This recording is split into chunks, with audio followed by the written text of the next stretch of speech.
आवाज को बुलंद करने के लिए दीपक बजाज जी।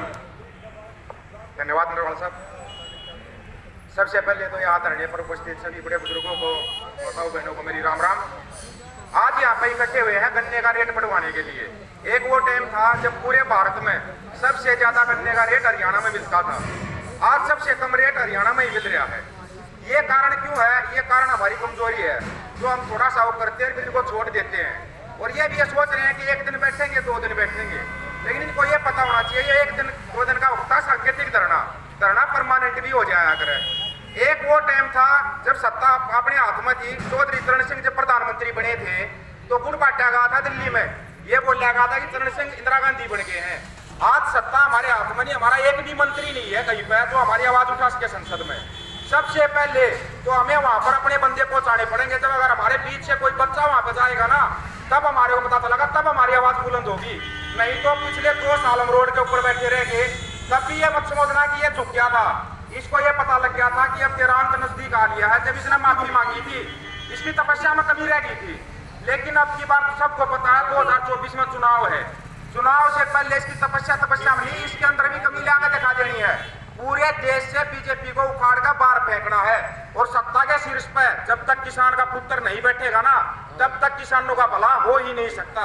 चाहे आप कितने धरने करो, प्रदर्शन करो।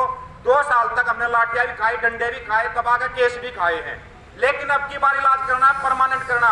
ये आज का सांकेतिक धरना, अगर इससे समझ के या तो कट्टर रेट बढ़ा देगा, अगर रेट नहीं बढ़ाता है तो फिर परमानेंट धरना होगा। सबसे पहले धरना लगाने के लिए मैं ही आऊंगा, दोबारा फिर धरना लगा रहे हैं और लगाएंगे बकरोली टोल पर दोबारा धरना लगा देंगे। और वो धरना जब तक रहेगा जब तक किसानों की सारी मांग पूरी नहीं हो जाती। अभी तक सिर्फ एक गन्ने का रेट मांग रहे हैं, एमएसपी भी हमारा याद है, C2+50 के आधार पर फसलों की खरीद होनी चाहिए, वो भी हमारा याद है। बेरोजगारी में आज नंबर 1 है हरियाणा। क्यों है? जब किसान खुशहाल थे ना तो कोई बेरोजगार नहीं था हरियाणा के अंदर, लेकिन जब से किसानों को दबाया गया ना, बेरोजगारी में नंबर 1 हरियाणा है। इसीलिए है क्योंकि किसानों को दबाया जा रहा है। ये सरकार ये मत भूल जाए कि दोबारा फिर किसी चरण सिंह को सत्ता के शीर्ष पर पहुंचा सकते हैं। किसानों के अंदर वो ताकत है और वो ताकत 2024 में अपनी दिखानी पड़ेगी। 36 बिरादरी मिलकर, किसान मजदूर सभी मिलकर, ये सबको पता है। बच्चों को भी ये रोड के ऊपर ले आए, पढ़ने वाले छात्र हो, चाहे रोजगार करने वाले हो, चाहे रेलवे वाले हो, चाहे बैंक वाले हो, चाहे टीचर हो, सबको रोड के ऊपर लेकर आगे। गुस्सा सबके अंदर है, लेकिन उनकी आवाज बढ़नी पड़ेगी। जब तक उनकी आवाज नहीं बनोगे, जब तक सत्ता के शीर्ष पर अपने किसी एक साथी को नहीं बैठाओगे, तब तक हमारी मांगे पूरी नहीं होगी। ये आएंगे, अब वायदे करेंगे कि हम तुम्हारी मांग पूरी कर देंगे, लेकिन वादों के झांसे में नहीं आना है, क्योंकि झांसे लेते लेते 8 साल हो गए। पिछले 8 साल से क्या ले रहे हैं? खाली वादे और झूठे जुमले ही ले रहे हैं हम।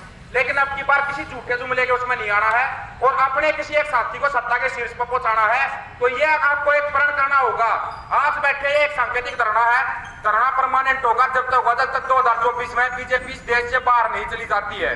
बीजेपी को उखाड़ना है और अपने साथियों को वहां पे पहुंचाना है। ये सबको एक प्रण करना होगा। इसी के साथ में सबका धन्यवाद करता हूँ। राम राम सभी को।